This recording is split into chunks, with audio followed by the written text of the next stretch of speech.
Hoy continuamos el tercer mensaje, como decía, de nuestra serie Emmanuel, Dios con nosotros. Hemos estado predicando una serie de 4 o 5 sermones a través de diciembre, con una pequeña pausa la semana pasada para el servicio de comisión de los internos. Pero hoy continuamos con el tercer mensaje de esa serie, llamado El motivo de la Navidad. Y precisamente celebramos mañana lo que se conoce y se celebra como la Navidad. Y queremos hoy pausar y reflexionar a propósito de esta celebración, nosotros como familia, como iglesia. Y hoy vamos a hacer eso yendo al Evangelio de Mateo. A Mateo 1, versos 18 al 25. Vamos a entrar allí en el día de hoy. Mateo 1, 18 al 25. Vamos a estar estudiando ese pasaje, hablando acerca de la encarnación de Jesús, el motivo de la Navidad. Pero primero quería tomar unos minutos para aclarar ciertas cosas acerca de la celebración de la Navidad. Pues quizás haya muchos de ustedes o algunos de ustedes que quizás antes de llegar a esta iglesia o hace un tiempo o recientemente hayan leído, escuchado y demás alguna inquietud o tengan preguntas acerca de la celebración de la Navidad. No queremos ignorar que quizás alguno de nuestros miembros tenga preguntas al respecto o inquietudes.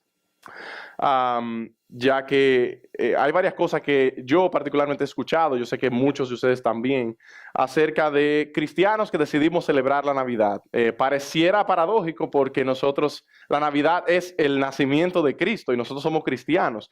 Pero como siempre hay que hacer un debate de absolutamente todas las cosas, hay personas que tienen un problema con que los cristianos celebren la Navidad. Hay personas cristianas que han dicho que los cristianos no debemos celebrar la Navidad porque a pesar de que es el nacimiento de Jesús, bueno, hay varias cosas. Uno, que la Navidad tuvo un origen pagano, que el tema del arbolito, que las decoraciones, que los cristianos no debemos celebrar la Navidad, que la Navidad tuvo origen pagano, que Jesús no nació el 25 de diciembre, por tanto nosotros no debemos celebrar ese día, y que celebrar ese día es unirnos a la mundanalidad, que no vemos ninguna ordenanza en la Biblia para celebrar la Navidad. Que durante esta época el mundo celebra entonces el consumismo, las fiestas y un montón de cosas que no tienen nada que ver con Cristo. Ahora, mucho de eso es cierto, en el sentido de que el mundo celebra un montón de cosas que no tienen nada que ver con Cristo. Pero la pregunta es si eso es suficiente para nosotros decir, bueno, porque el mundo hace eso, nosotros no vamos a hacer absolutamente nada. Nosotros entendemos que esto es un tema simplemente de libertad cristiana y conciencia. Por tanto, nadie está obligado a celebrar la Navidad. No es una ordenanza bíblica como la Santa Cena, como el congregarse, como el bautismo, a la predicación de la palabra. No es un asunto obligatorio, no es una ordenanza. Aquel que decide por su conciencia y hacer ejercicio de su libertad cristiana y decir, yo escojo no celebrar este tiempo o no celebrar el nacimiento de Cristo en esta época, no hay problema. No es una ordenanza, por tanto nadie está obligado a celebrarla, pero nosotros que participamos de ella de esta manera, celebrando a Cristo, no participamos ni celebramos nada que sea pecaminoso. Nada que sea pecaminoso, ni nada que sea antibíblico, ni nada que sea contrario a los principios ni la enseñanza de las Escrituras. Y por tanto, al contrario, se recuerda y celebramos y recordamos la encarnación de Cristo. Que Cristo, el Hijo de Dios, vino al mundo para salvar a los pecadores, como vamos a ver ahora. Y qué mejor motivo para nosotros que celebrar eso. Ahora sabemos que nosotros no solo celebramos eso en diciembre, porque eso es el Evangelio. Nosotros somos gente del Evangelio todos los días. Celebramos todos los días. Pero de manera especial, en esta época nos unimos a millones y millones de creyentes a través de la historia de la iglesia que han escogido este tiempo para tomarlo y celebrarlo. Mientras otros celebran lo que quieran celebrar, nosotros celebramos a Cristo. Y esa es la Navidad. Por tanto, nosotros entendemos que, de nuevo, es un tema de conciencia y libertad cristiana. Y no es correcto ni imponer la celebración de la Navidad sobre nadie, pero tampoco es correcto ni bíblico juzgar, menospreciar y criticar a aquellos que en ejercicio lícito de su conciencia y libertad cristiana deciden usar este tiempo para la gloria de Dios. Y debemos tener cuidado con eso. Así que nosotros entendemos que no hay nada de malo en celebrar la Navidad, siempre y cuando esta celebración sea por el motivo correcto, que es el nacimiento de Jesucristo. Y de hecho entendemos que es una gran oportunidad, una muy buena oportunidad para la iglesia, para ser buenos testigos del evangelio en nuestros vecindarios, nuestros vecinos, los lugares que frecuentamos, porque la gente está con eso en mente y es una buena oportunidad que muchas veces el Señor utiliza para nosotros testificar del evangelio. De nuevo, debemos hacer eso todos los días.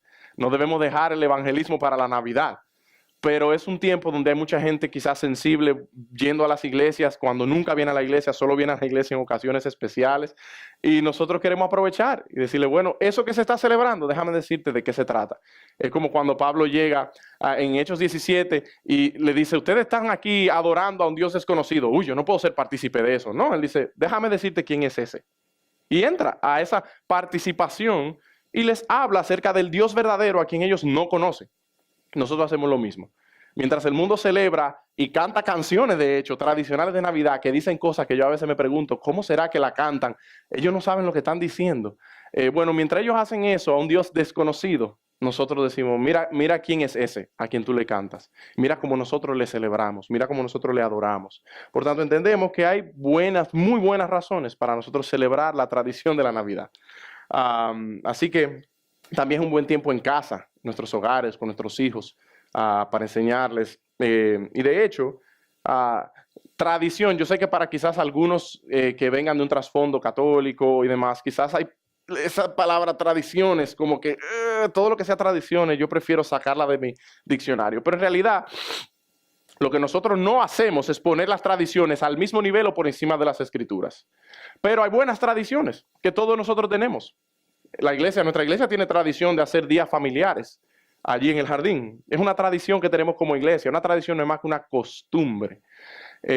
Y tenemos tradición de hacer una cena de acción de gracias, que tampoco es una ordenanza bíblica, pero es una tradición de nuestra iglesia hacer una cena para dar gracias de manera especial. ¿Significa eso que no debemos dar gracias durante todo el año? No, pero ese día, esa semana, celebramos el motivo de acción de gracias de manera conjunta. Nos unimos a otros creyentes alrededor del mundo que están celebrando lo mismo. Así que entenderemos que hay valor en celebrar la Navidad y hacerlo bíblicamente. Así que, aunque mucha gente no tenga al Señor y usa esta época para gastar, fiestar y otras cosas que no tienen nada que ver con Cristo, pues nosotros como iglesia sí decidimos y nosotros entendemos que es bueno celebrar recordando el verdadero significado y motivo de la Navidad, que es la encarnación de Jesucristo, el Hijo de Dios. Amén. Así que teniendo eso en mente, quizás alguno dirá, bueno, ahí hay que aclarar eso. Bueno, sí, hay que aclarar eso, lamentablemente, pero lo hacemos con mucho gozo, para que estemos todos en la misma página. Vamos a orar y entonces así vamos hacia Mateo 1. Amén. Oramos. Señor, te damos gracias porque el verbo que existía con Dios en el principio y estaba con Dios y era Dios, ese verbo se encarnó. Por medio de él todas las cosas fueron hechas y nada de lo que fue hecho sin él fue hecho. Y él vino al mundo, vino a los suyos y los suyos no le conocieron, no le recibieron. Pero a aquellos que creen en él, les dio el derecho de ser llamados hijos de Dios. Y nosotros, Señor, no queremos nunca dar por sentado el milagro, la gloria, lo glorioso y significativo e impresionante de que Dios se hizo carne y es con nosotros en el día de hoy. Esa es nuestra esperanza y nuestra celebración, y te pedimos que ahora, por medio de tu palabra, Señor, nos enseñes maravillas que vemos con ojos de la fe. En el nombre de Jesús, para su gloria. Amén. Amén. Mateo 1, el Evangelio de Mateo es el primer evangelio en el Nuevo Testamento.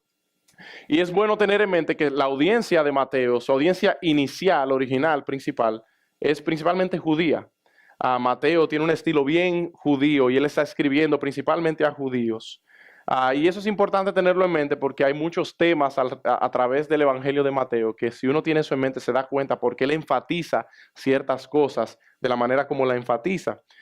Y en nuestro pasaje de hoy, Mateo 1, aunque vamos a ver del 18 al 25, rápidamente le voy a dar un panorama de los versículos 1 al 17, porque son sumamente importantes para entrar entonces en la segunda parte. En el versículo 1 de Mateo 1, Mateo dice, libro de la genealogía de Jesucristo, hijo de David, hijo de Abraham. ¿Por qué Mateo comienza diciendo libro de la genealogía de Jesucristo, hijo de David, hijo de Abraham? Él comienza a presentar en esos primeros 17 versículos entonces el linaje de donde Jesús viene según la carne. ¿Y por qué entonces presentar o enfatizar a David y Abraham? Porque eso es como raro. Es como si yo diga, bueno, mi genealogía y voy a mi tatarabuelo allá atrás y digo, hijo de fulano de tal, que yo no sé ni cómo se llama, y de repente me echo un poquito más hacia acá en la historia, un par de generaciones más, y digo, hijo de fulano de tal, que yo ni siquiera conozco tampoco. ¿Y por qué no decir hijo de Miguel, que es mi papá? O Pedro, que era mi abuelo, o Antonio, que era mi abuelo. ¿Por qué decir alguien que está tantas generaciones allá atrás? Bueno, yo creo que Mateo tiene algo en mente, intencionalmente. Y recuerdan que Mateo le está escribiendo principalmente a judíos. Y Abraham representa ¿el qué? El padre de la nación judía, el padre de los israelitas. Es con Abraham que Dios hace un pacto eterno y promete multiplicar su simiente, promete traer de él, de Abraham, una gran nación, que sería el pueblo de Israel, y promete bendecir a todas las naciones de la tierra a través de ¿quién?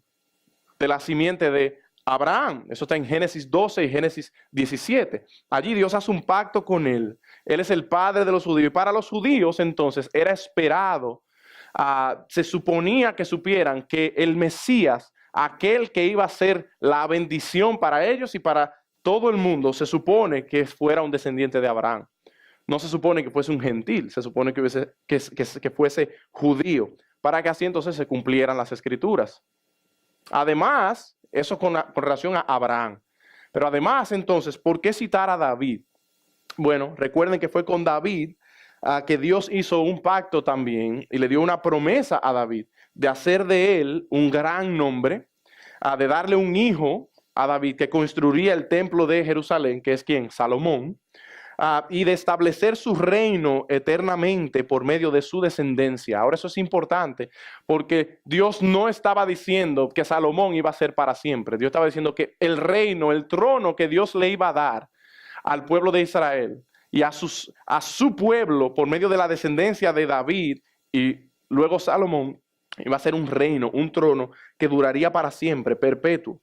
Y esa promesa sabemos por el desenvolvimiento de la historia que tiene un doble cumplimiento. Un primero en Salomón mismo, que es quien construye el templo, pero también sabemos que el otro es mirando hacia el futuro, hacia el Mesías, la descendencia que vendría de Salomón, porque ese es el rey que garantizaría que el reino de David y su descendencia fuera un reino perpetuo.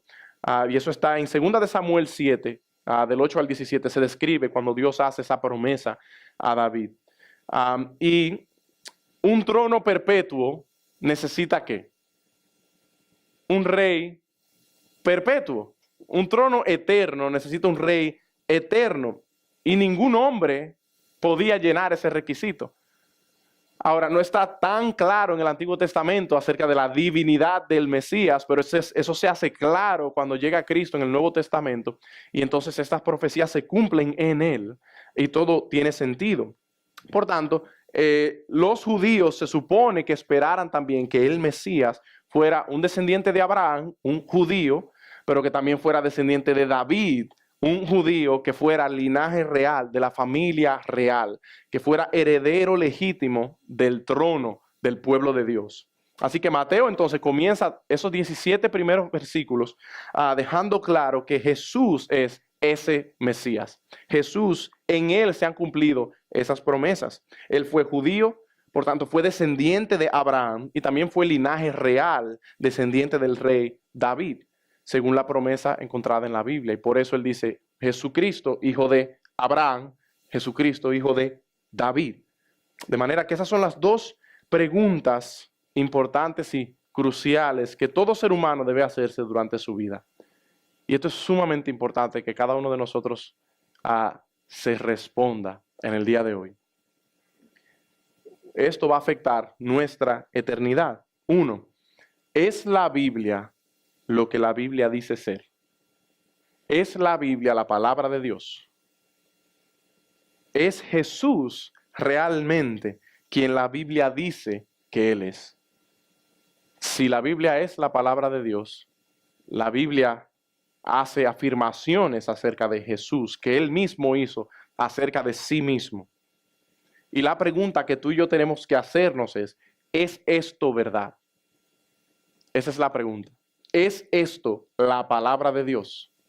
Y si eso es la palabra de Dios, ¿es Jesús quien Él dice que Él es? Y si la respuesta es sí a esas dos preguntas, entonces no nos queda de otra que alinearnos a esa realidad.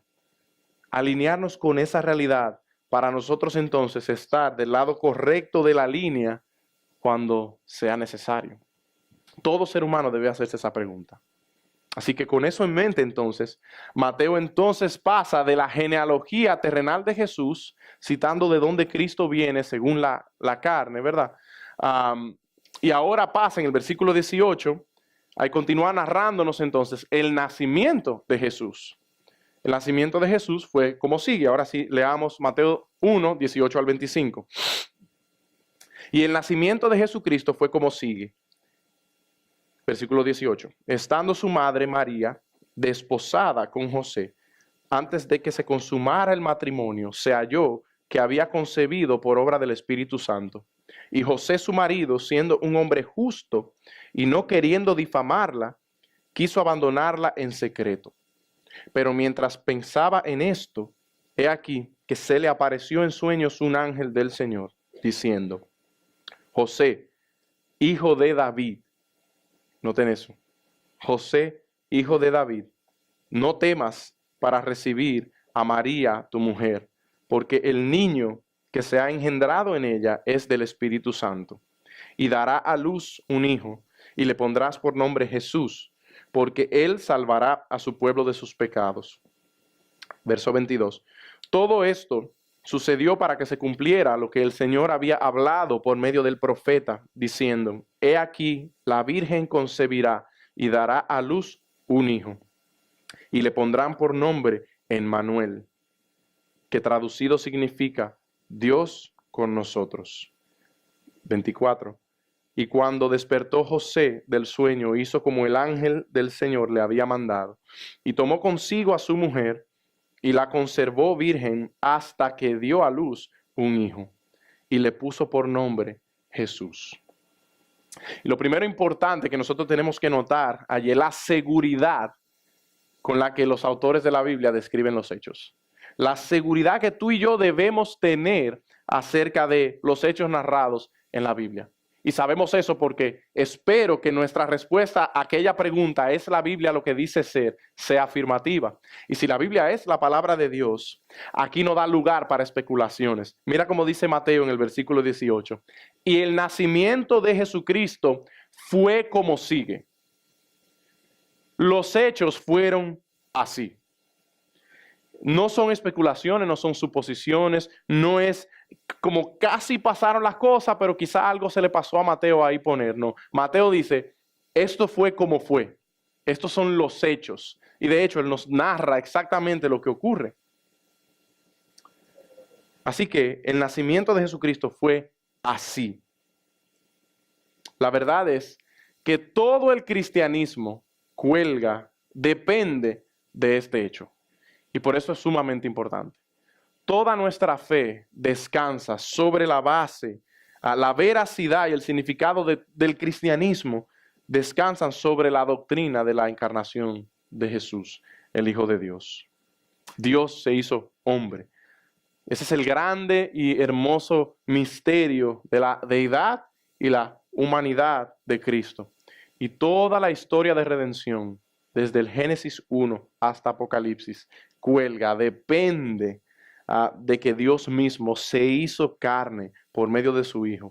Y si eso no es cierto, entonces la Biblia no es cierta. Entonces nosotros estamos sin esperanza y estamos aún en nuestros pecados. Por eso Mateo comienza describiendo entonces la genealogía de Jesús y luego contando su nacimiento exactamente como fue. Y por eso es importante que vimos del 1 al 17 primero lo que él hace allí, porque para entender bien quién es Jesús, tenemos que ver su genealogía terrenal, hijo de David, hijo de Abraham, el hombre Jesús, pero también ahora a través de su nacimiento vemos que su genealogía, procedencia divina. Y eso es sumamente importante. Jesús es hijo de David, hijo de Abraham, descendiente de los hombres, pero al mismo tiempo vemos aquí, y lo vamos a ver ahora, Él es el Hijo de Dios, concebido por el Espíritu Santo. No debe caber ninguna duda, según este pasaje, que Cristo es quien Él dice ser. Él es Dios con nosotros, Dios hecho hombre. Y el pastor John MacArthur dice sobre esto lo siguiente, él dice, ahora, si Mateo 1:17, la genealogía terrenal de Jesús, si Mateo 1:17, la genealogía, fuera todo lo que se pudo haber dicho, entonces Cristo pudo haber tenido todo el derecho legal para ser rey, pero no habría podido redimir a ningún hombre. Y eso es cierto. Si Cristo fuera solo hombre, descendiente de David y Abraham, él pudo haber heredado el trono como judío, pero no hubiese sido capaz de redimir a ningún hombre. Y interesantemente, el pastor MacArthur también señala que la palabra griega que usa en genealogía, en el versículo 1:1, miren esa palabra que dice en el versículo 1:1, cuando dice la genealogía de Jesucristo, el hijo de David, hijo de Abraham. Esa palabra genealogía es exactamente la misma palabra que usa en el versículo 18 cuando dice, y el nacimiento de Jesús fue así. Es la misma. O sea que como la genealogía de Cristo es hijo de David, hijo de Abraham, según los hombres. Y en el versículo 18 dice, y la genealogía de Cristo fue así, concebido por el Espíritu Santo. Y es como un paralelo de las dos naturalezas de Cristo. Su procedencia de los hombres, su procedencia de Dios. Así que Mateo quiere presentar la misma genealogía como por dos vertientes distintas, la humanidad y la divinidad. Y son dos ángulos de exactamente la misma cosa. Así que tenemos toda la confianza, toda la seguridad de la humanidad y la deidad de Jesús por las palabras que Dios dejó registradas para nosotros aquí en Mateo. Entonces, en el versículo 19, fue así el nacimiento de Jesús. ¿Cómo fue? Versículo 19 comienza diciendo, estando su madre María desposada con José, antes de que se consumara el matrimonio, se halló que había concebido por obra del Espíritu Santo. Ahora, José y María estaban lo que nosotros conocemos como comprometidos, pero aún no se había consumado el matrimonio. Como nosotros sabemos, por lo menos debe ser que durante el tiempo de compromiso, las dos personas permanecen viviendo en casa de sus padres, no viven juntas, no hay consumación del matrimonio. Yo creo que todos los adultos que están aquí saben de qué estoy hablando. Y por tanto, ese era el estado en el que María y José se encontraban. Ellos estaban comprometidos, pero en la cultura hebrea el compromiso es un poco diferente. Era un poco diferente al que tú y yo conocemos. Porque el compromiso para nosotros no representa una atadura legal, un compromiso legal, un contrato legal como es el matrimonio. Una vez ya es hecha la ceremonia, firmado contrato y ahora somos una carne. El compromiso para la cultura hebrea era eso.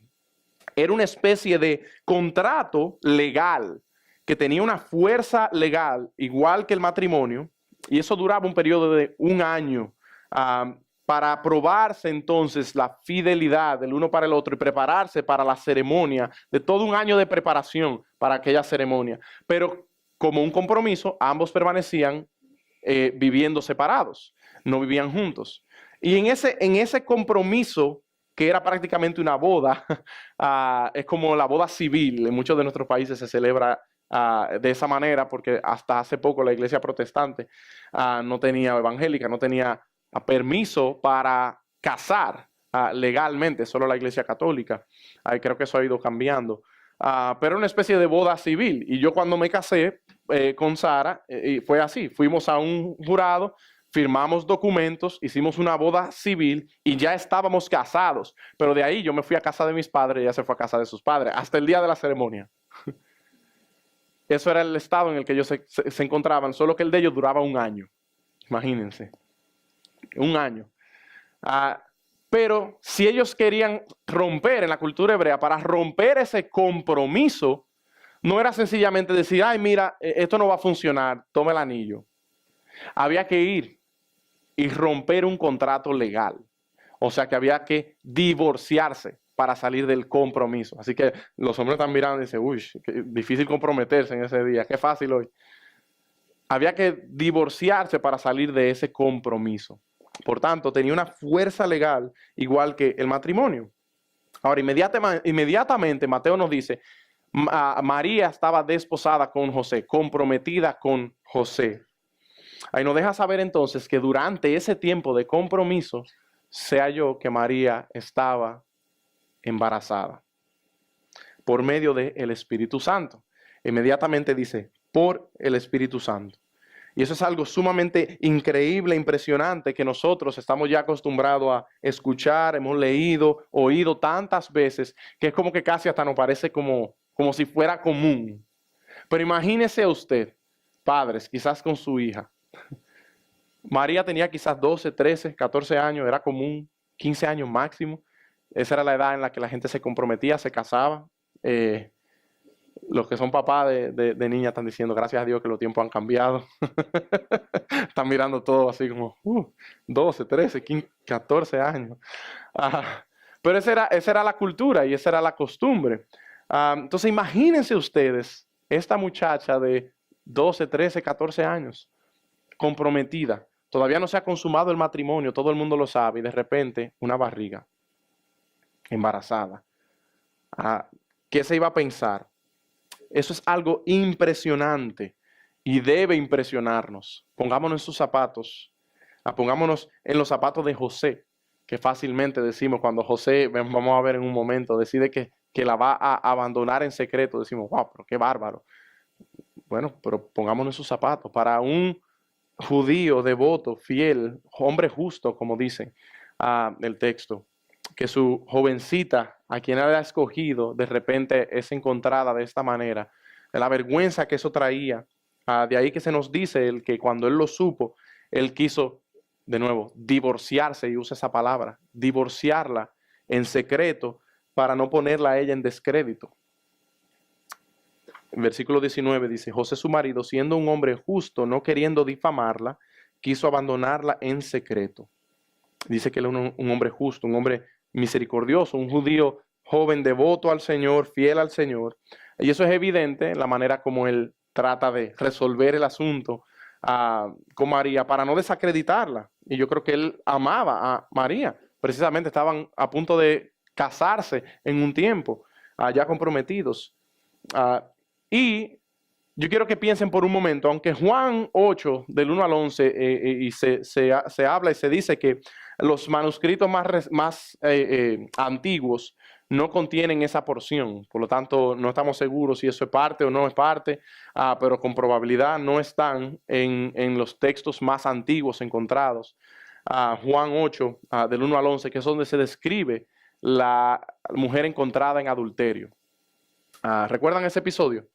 Encuentran a una mujer en adulterio y dice en Juan 8 que estaban listos para hacer ¿qué?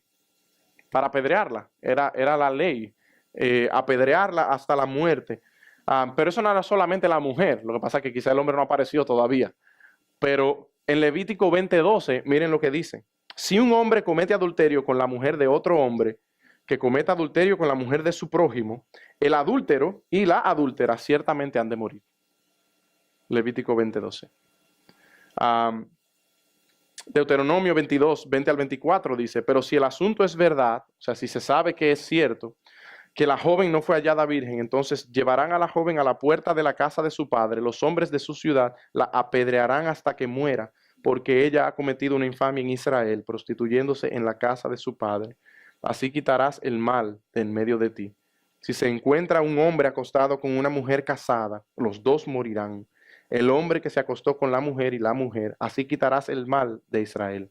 Si hay una joven virgen que está comprometida a un hombre y otro hombre la encuentra en la ciudad, se acuesta con ella, llevaréis a los dos a la puerta de esa ciudad, los apedrearéis hasta que mueran. La joven porque no dio voces en la ciudad, asumiendo que fue algo consentido.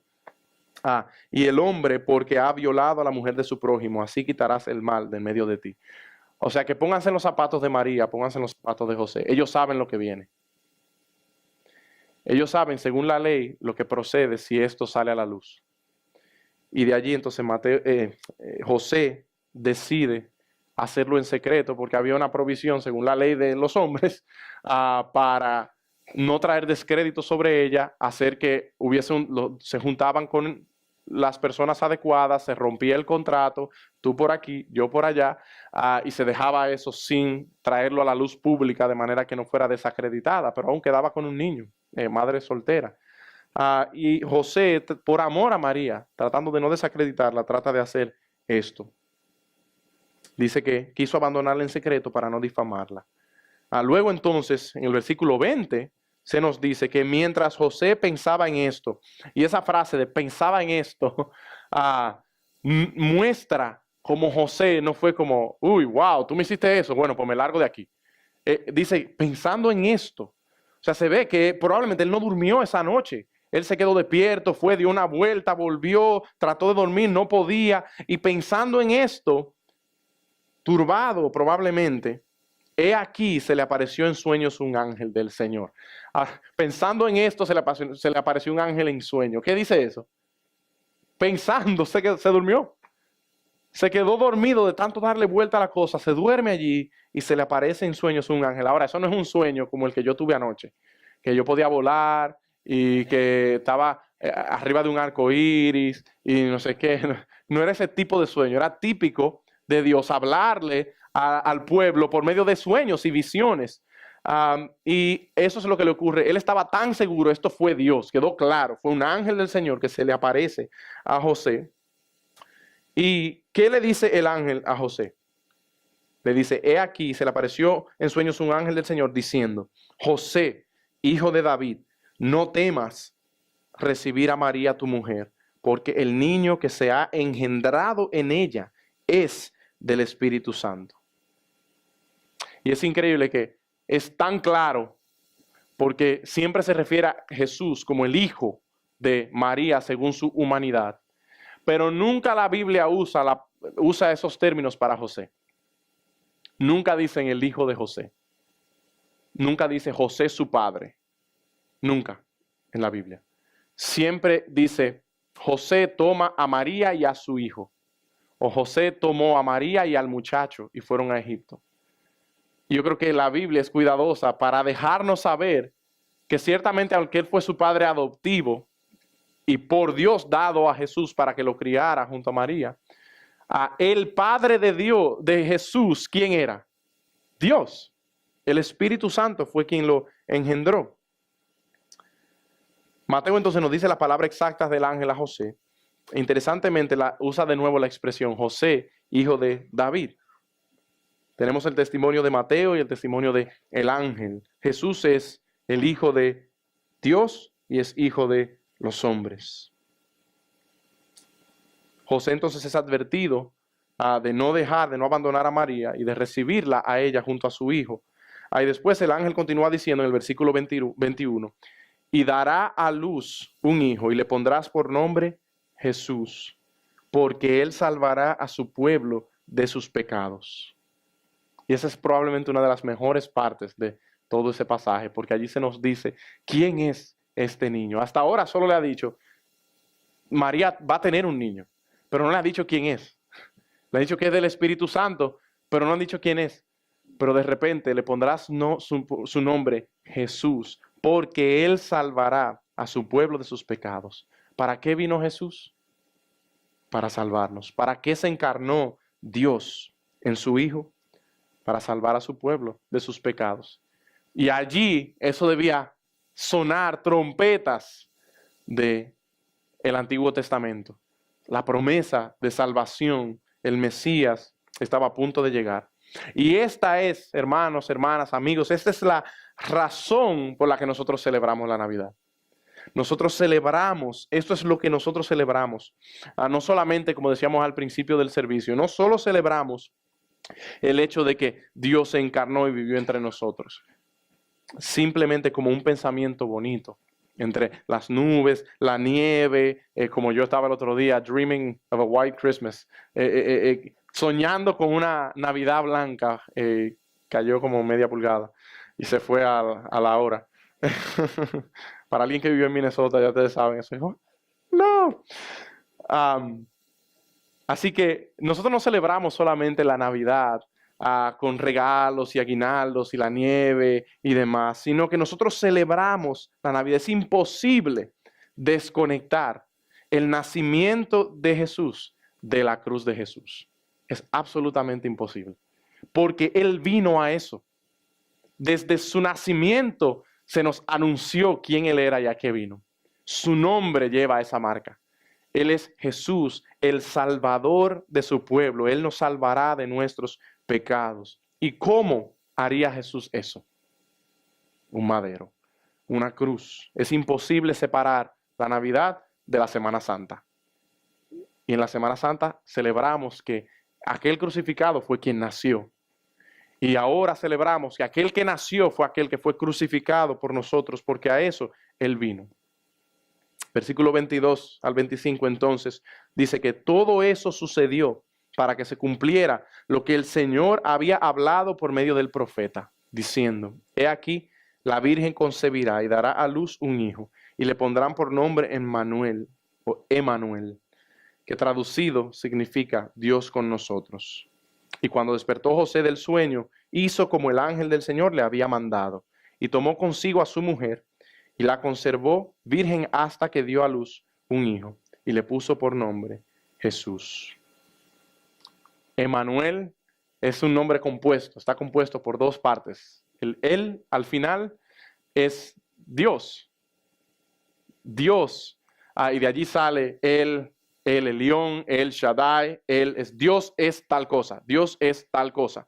Y aquí es Emmanuel, Emma significa el con nosotros, with us. Y es Dios está con nosotros en Cristo. Y eso es impresionante, el hecho de que Dios esté con nosotros y eso represente algo bueno.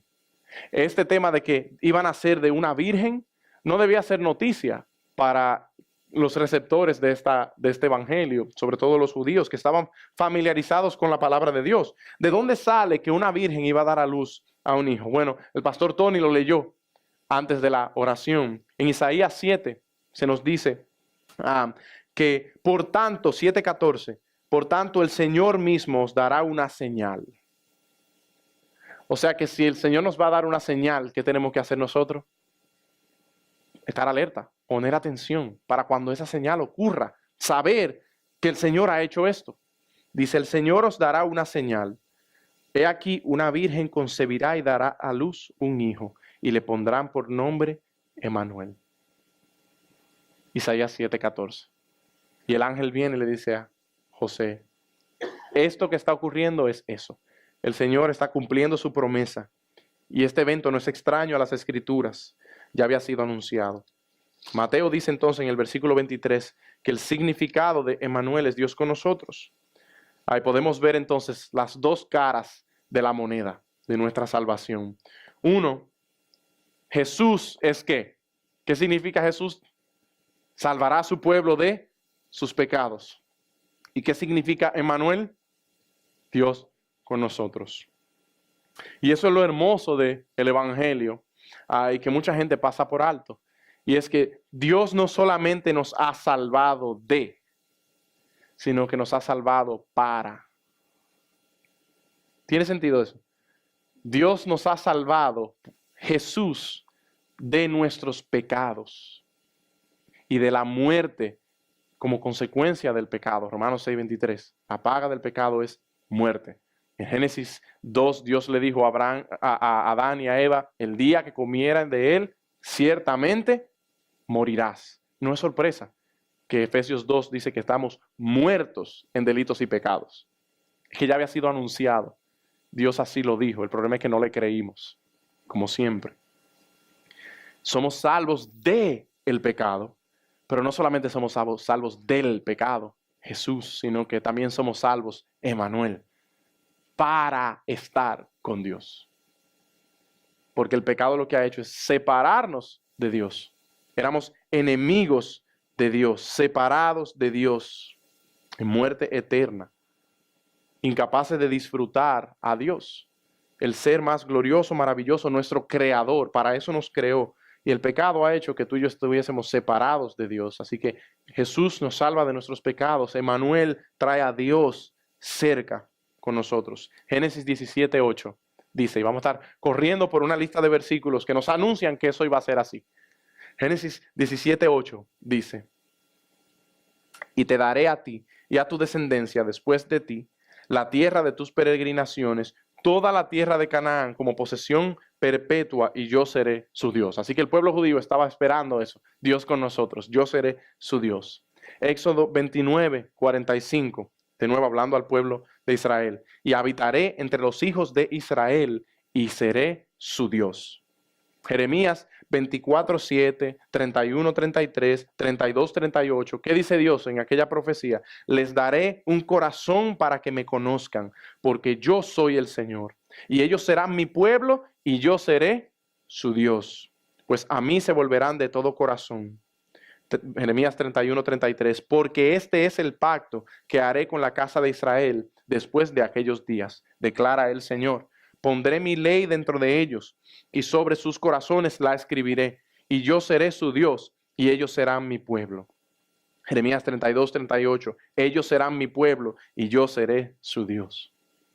Esa comunión con Dios. Ezequiel 11:20.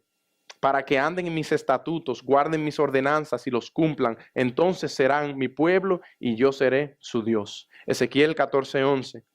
A fin de que la casa de Israel no se desvíe más de mí, ni se contamine más con todas sus transgresiones. Ellos serán mi pueblo y yo seré su Dios.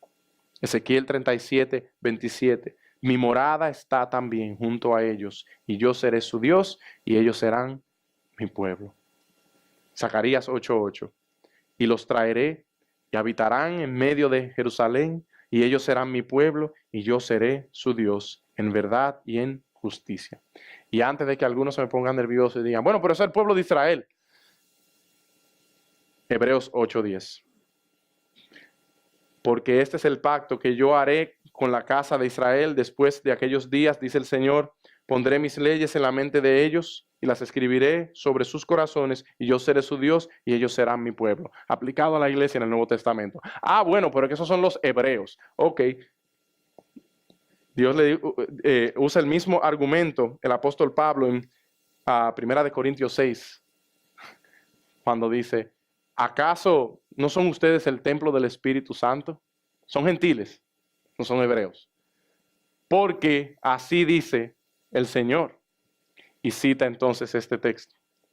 Este es el pacto que yo haré con casa de Israel aquellos días. Pondré mi ley en la mente de ellos, escribiré sobre sus corazones, yo seré su Dios, ellos serán mi pueblo. Así que esto es, de hecho, en Jeremías y en Ezequiel, eso es una promesa a el pueblo del nuevo pacto, que es un pueblo, es una promesa para el pueblo de Dios, la iglesia. Así que nosotros miramos hacia adelante. El pueblo de Israel se supone que esperara al Mesías que le iba a salvar de sus pecados, que le iba a reconciliar con Dios, a hacer posible que Dios fuera su Dios y que ellos fueran su pueblo. Y eso encuentra su cumplimiento en Cristo Jesús. Otra vez, Apocalipsis 21:3. En el final de los tiempos, Juan ve y dice, entonces oí una gran voz que decía desde el trono, he aquí el tabernáculo de Dios. ¿Qué le acuerda a eso? El pueblo de Israel. El tabernáculo, la morada de Dios, la casa de Dios, La presencia de Dios está entre los hombres. Él habitará entre ellos y ellos serán su pueblo y Dios mismo estará entre ellos. Vemos como del Génesis Apocalipsis acabamos de ver, como está lleno de ese, Él será su Dios, ellos serán su pueblo. Y en Cristo eso fue lo que ocurrió. Antes éramos todos, eso dice Pablo en Efesios 2, enemigos de Dios, separados de Dios, muertos en nuestros delitos y pecados. Romanos 3 nos dice que todos hemos pecado, que no hay distinción, judío, griego, mujer, hombre, absolutamente todo el mundo ha pecado contra Dios, ha sido destituido de su gloria, merece la muerte, Romanos 6:23. Todos, no hay uno bueno. Todos nosotros en rebelión contra Dios le hemos rechazado. Todos nosotros hemos respondido a las dos preguntas de manera negativa. No, esta no es la palabra de Dios. No, Cristo no es quien dice ser. Y si eso es así, pues no me importa, no me gusta. Y yo quiero vivir como yo viva. Y si alguna vez me arrepiento es cuando tenga 85 años, aunque no sé si voy a llegar allí. Pero en rebelión contra Dios, todos nosotros somos exactamente iguales. A menos que Efesios 2, verso 4 ocurra. Pero Dios, que es rico y abundante en misericordia, nos ha dado vida juntamente con Cristo. El propósito principal para el cual Dios nos creó fue dañado en el Edén, fue corrompido en el Edén por el pecado de nuestros padres, Adán y Eva. Pero eso fueron ellos, eso no es culpa mía. Todos nosotros, que la Biblia dice todos nosotros, por ellos heredamos una inclinación natural para pecar contra Dios. Si usted no me cree, si está soltero, espérese a que se case y tenga hijos. Y usted se va a dar cuenta que esa inclinación es natural. No hay que enseñarles a hacer mal. Viene de fábrica. Hay que enseñarle a hacer el bien. Porque eso está dañado. Está dañado. Venimos predispuestos, inclinados, dañados, corrompidos por el pecado. Y la Biblia es clara. Es que somos así por herencia. Somos hijos de ira. ¿Y qué significa eso? Que nacemos no mereciendo el amor de Dios, como la mayoría de la gente piensa. Nacemos mereciendo el castigo de Dios por nuestra rebelión. Pero tu Dios, ese Dios que tú predicas no es amor. Bueno, es que Dios es amor, pero también es justicia. Y Él dijo en Génesis que si comen del árbol van a morir. Y me encanta como R.C. Sproul, quien de hecho murió hace unas 2 semanas, una semana, 2 semanas. Tremendo predicador. Y en un video estaba viendo a alguien que dice... pero ¿y por qué? ¿Por qué si Dios es lento para la ira, tardo para airarse y grande en misericordia? Cuando Adán y Eva desobedecen por primera vez, la consecuencia fue tan severa y tan duradera. ¿No es Él lento para la ira? Y R.C. se voltea y dice, me encanta, él dice, "What's wrong with you people?" Como que, ¿qué les pasa, gente? El Dios del universo, el creador de absolutamente todo, con toda la autoridad, con toda la gloria, siendo Él supremo, sin ninguna necesidad alguna, nos crea por su gracia, nos da órdenes de cómo funcionan las cosas. Este pedazo de polvo, como R.C. Sproul le dice, y como la Biblia nos llama, este pedazo de polvo se cree que se va a salir con la suya, desobedece a Dios en la cara, literalmente. Y las consecuencias fueron severas cuando Él dice, Dios prometió, ciertamente morirás. Sin embargo, después de pecar, Dios viene, hace un sacrificio, lo cubre con pieles, cubre su vergüenza, sí, lo saca del huerto, pero Adán murió ese día. Él vivió otra vez y vivió otro día y vivió otro día y vivió otro día y eventualmente muere como consecuencia del pecado. Y Él dice que la consecuencia más severa cae sobre ¿quién? Sobre la serpiente, que es aplastado en la cruz por Cristo, según la promesa. Y Dios nos ofrece, a pesar de eso, redención, enviar a su Hijo a morir. ¡Qué severo! Y Él dice, no, es el problema de la iglesia de hoy y de la gente hoy. Es que no tenemos la menor idea de quién es Dios. No tenemos la menor idea de quiénes somos nosotros. Creemos que somos el centro del universo y que merecemos misericordia. Y el momento que tú crees que mereces misericordia, ya eso no es misericordia. El momento que tú crees, merezco gracia de Dios. Yo merezco que Dios tenga gracia de mí. Ya no estamos hablando de gracia, porque gracia no es un pago que se merece. Gracia es algo que tú no mereces. Y ese es el problema, es que no hemos creído que todos nosotros estamos en nuestros pecados. Por tanto, el que el Hijo de Dios se hizo carne y habitó entre nosotros para llamarse Jesús, para salvar nuestros pecados, no tiene ningún sabor. No tiene ningún sabor porque yo estoy bien, yo no estoy perdido. Yo estoy viviendo mi vida. Y hablábamos hace un tiempo de cómo le decimos a la gente, tú tienes un vacío que nadie puede llenar. Y mucha gente dice, ¿qué vacío ni vacío? Yo estoy bien. Claro, tú estás lleno. Tú estás lleno de un montón de basura que eventualmente va a salir y te va a deshacer la vida. Y decíamos, te vas a dar con Dios. Eso es inevitable. Tú puedes disfrutar, el joven rico, tú puedes hacer lo que tú quieras con tu vida, pero el día viene. Él ha traído a su hijo y Dios no va a permitir haber enviado a su hijo para que tú le escupas en la cara y salgas inocente como que nada está pasando. Eso no es poca cosa. Eso no es poca cosa. Romanos 5 nos dice que por Adán, en Adán, todos nosotros hemos pecado. Que la muerte y el pecado entró al mundo por él. Él era nuestro representante de los hombres, era él. Y él falló y por él todos nosotros hemos fallado. Pero asimismo, Romanos 5 gloriosamente nos dice que hay una solución. Dios envió a su Hijo como nuestro representante también, al Hijo de David, al Hijo de Abraham, pero también al Hijo concebido del Espíritu Santo, para representar a Dios, la justicia de Dios, la perfección de Dios, la deidad de Dios, pero para ser un real representante nuestro, nacido de mujer, un hombre, Jesucristo. Hombre y Dios. Él estuvo dispuesto a asumir nuestra pobreza, a asumir nuestras calamidades, nuestro cansancio, nuestras tribulaciones, nuestras aflicciones y aún más que todos nosotros.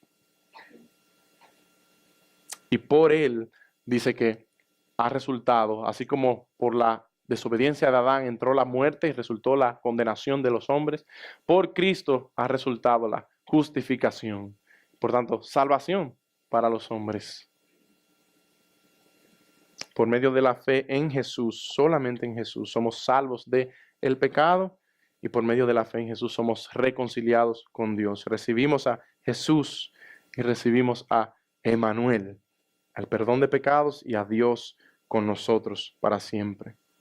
Emmanuel, Dios con nosotros. Y hermanos, amigos, Dios con nosotros. Y esto siempre trato de acordarme de esto, y es causa de alegría y de gozo y como de afecto para mí, porque pienso que Moisés cuando le dijo a Dios, muéstrame tu gloria en Éxodo 33, Dios le negó su petición, le dijo, tú no puedes.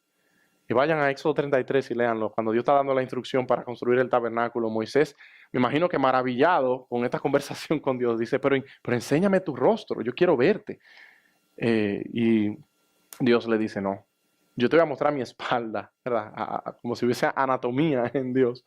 Yo te voy a mostrar un pedazo, pero yo no te puedo mostrar mi rostro, porque si te muestro mi rostro, tú mueres. Ningún hombre puede ver mi rostro y vivir. ¿Y a qué se debe eso? Porque Adán y Eva veían a Dios, ¿verdad? Tenían comunión con Dios. Eso se debe a Génesis 3.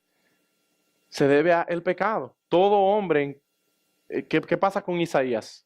Isaías, en Isaías 6, tiene un encuentro con Dios y ve al rey, dice él. ¿Y cuál es su primera respuesta? En el versículo 5.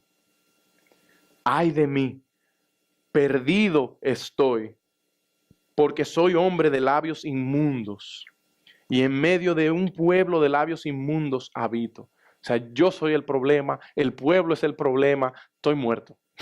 Ay de mí. ¿Por qué? Porque han visto mis ojos al Rey, el Señor de los ejércitos.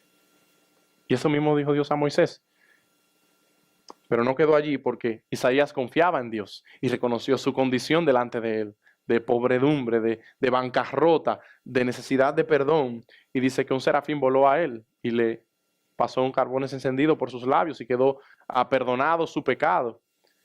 Y así mismo, Dios nos humilla, pero en el Evangelio Dios nos humilla para exaltarnos con su Hijo y nos ofrece salvación por medio de Cristo. Dios con nosotros es solamente buena noticia si estamos en Cristo. Si celebramos la Navidad, si celebramos que Cristo vino, si celebramos Emmanuel, Dios con nosotros, pero no estamos en Cristo, estamos celebrando nuestra condenación. Es como alguien que ha sido condenado a la pena de muerte, saliendo de la corte con el edicto en la mano, cantando gozosamente y celebrando. Voy a morir mañana. Es ridículo. Es ridículo. Dios con nosotros, que el Dios santo perfecto de la Biblia habite entre nosotros sin haber lidiado con nuestro pecado. Eso no es buena noticia. Eso es terrible. Terrifying, ¿verdad? Aterrador. Pero en Cristo es bueno Dios con nosotros, porque Él es Jesús. Y Él nos salva de nuestros pecados para ser nuestro Emmanuel y traer a Dios a morar con nosotros. Así que, ¿es Dios con nosotros, Emmanuel, una buena noticia o una mala noticia para ti? ¿Tú has pensado en eso? ¿Es Emmanuel, Dios aquí, cerca de mí, algo que me va a deshacer y consumir por mi pecado? ¿O es buena noticia y causa de gozo porque Él también es Jesús para mí? Él me ha salvado de mis pecados. De eso depende que tu celebración de la Navidad, de esta época, tenga real significado, tenga real valor eterno. ¿Has creído que Jesús es quien dice ser en la palabra?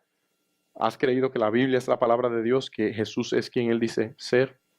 Y si es así, ¿están tu vida, tu corazón alineados con esa realidad? Y déjenme decirles, como decíamos, tanta gente que sencillamente vive como si eso no fuera verdad. Y esta es la realidad, decía en un sermón anterior. Si yo me tiro de un sitio, bueno, no lo voy a repetir como lo dije aquella vez, para que no se burlen de mí. Si yo me tiro de Devon Tower mañana, que yo no creo en la gravedad. Tú puedes no creer en la gravedad, pero ya sabes lo que te va a pasar, no lo voy a decir. Te va a explotar como un tomate. Sí, y parece jocoso, pero esta es la realidad, la verdad. Dios es el creador. Él pone las reglas, no nosotros. Nosotros podemos hacer como los caballos, ponernos dos cosas aquí, ignorar a Dios el resto de nuestra vida, pero eso no cambia la realidad. No cambia la gravedad, que yo no crea en la gravedad. Voy a caer y me voy a dar. Por tanto, la pregunta ¿es la Biblia lo que la Biblia dice que es? ¿Es Cristo quien Él dice que es?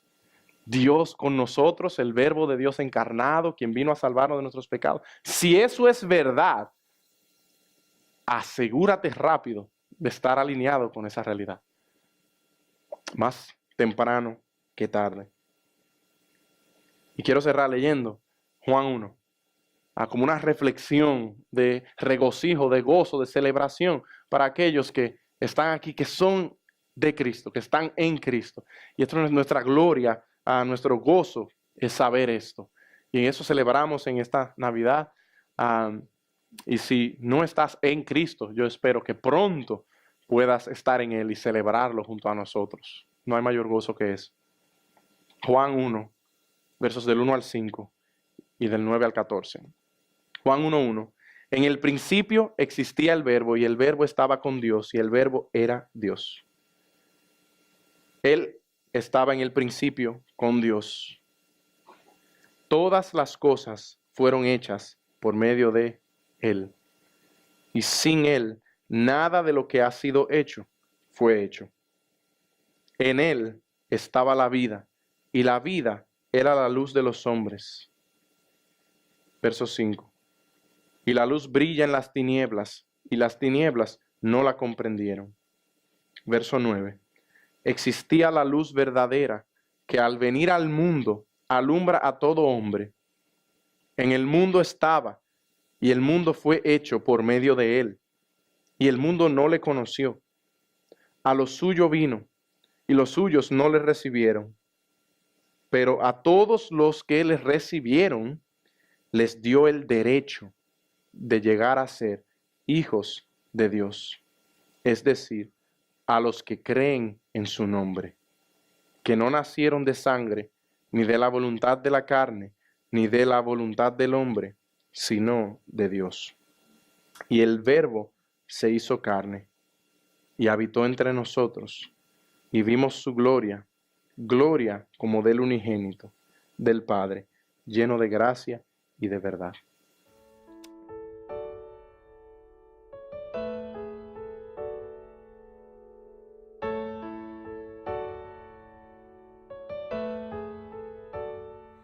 De mañana al despertar, de mañana al despertar, de mañana al despertar, dame a Cristo.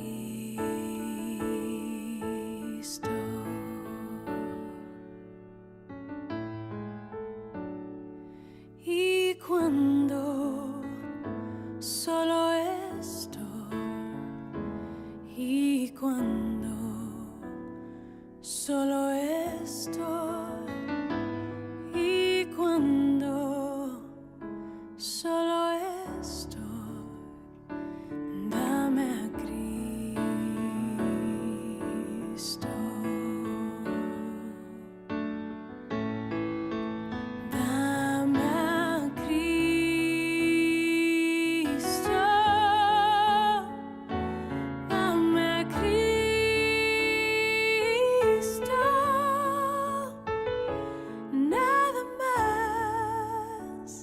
Deseo yo, dame a Cristo.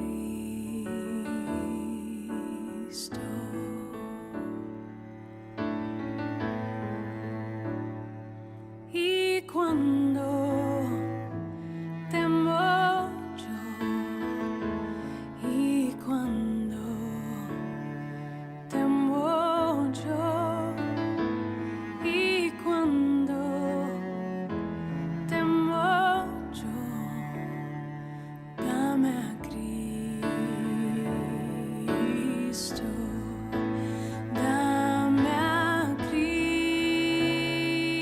Cristo, dame a Cristo,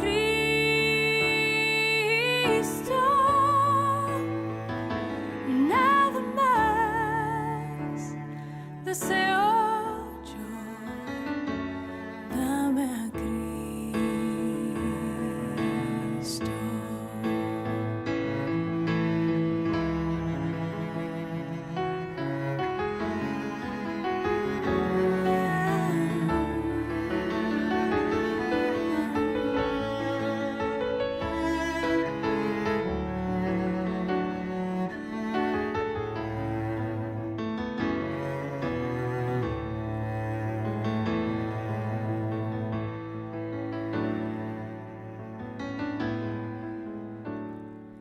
Al momento de morir, al momento de morir, y al momento de morir, dame a Cristo.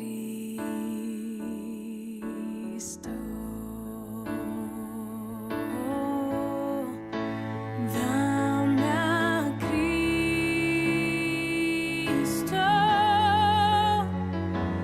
dame